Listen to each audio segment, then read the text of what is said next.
A merchant sold an article with 2.5% if the sales price had been increased by 100 rupees అన్నాడు.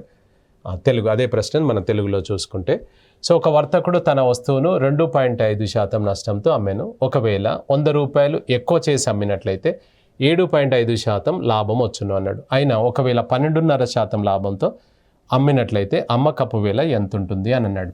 ఇక్కడ గమనించండి, ఇప్పుడు already అమ్మడం జరిగింది, మనం ఊహించుకుంటున్నాం అనమాట. ఒకవేళ అనేది ఏది కూడా ఒరిజినల్ కాదు, గుర్తుపెట్టుకోండి. అది ఒరిజినల్ కాదు, ఒకవేళ అనేది అజ్యూమ్ చేసుకోవడం అనమాట. సో రైట్, ఇప్పుడు ఇక్కడ 2.5% నష్టంతో అమ్మాను అని అన్నాడు. ఇప్పుడు ఫస్ట్ ప్రైస్ వచ్చేసి మనకి ఎంత, 2.5% నష్టం అంటే 97.5. ఇందులో మీకు 2.5% నష్టం కనిపిస్తుందా లేదా చెప్పండి? కనిపిస్తుంది. నెక్స్ట్ది వచ్చేసి ఒకవేళ 100 రూపాయలు ఎక్కువ చేసి అమ్మితే 7.5 వస్తుంది అన్నాడు. అంటే రెండవ ప్రైస్ వచ్చేసి మనకి ఎంత అవుతుందంటే 107.5%. ఇందులో 7.5 కనిపిస్తుందా లేదా చెప్పండి? వస్తుంది. దీనికి గ్యాప్ ఎంత ఉంది సార్ అంటే 10% పెరిగిందా లేదా? 10% పెరిగింది.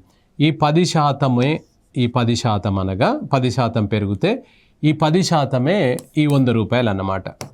100 రూపాయలు ఇప్పుడు ఏం చెప్పాడంటే 2.5% అమ్మడం జరిగింది.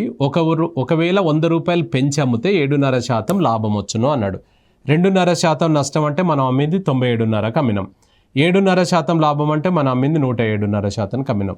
అంటే మన పర్సంటేజ్ ఎంత పెరిగిందంటే 10% పెరిగింది. ధర ఎంత పెరిగిందంటే 100 రూపాయలు పెరిగింది. నిన్ను కొన్న వేల ఎంత అని అడిగాడు అనుకోండి, 100కి ఎంత అని తీసుకుంటాం. 100%. కొన్న వేల ఎప్పుడైనా 100% అనగా ఎంఆర్పి కూడా 100 వస్తుంది.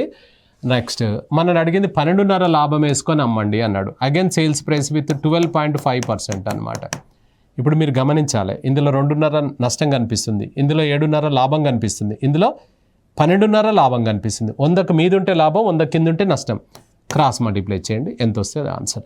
సో 112.5 × 100/10 అనమాట. ఈ డెసిమల్ ఏమైనా ఇబ్బంది పెడితే ఎప్పుడైనా కూడా మనకు కిందికి ఒక డెసిమల్కి ఒక 0. రైట్, 2 సున్నాలు కట్ చేసుకుంటే 1125 ఈజ్ ఆన్సర్.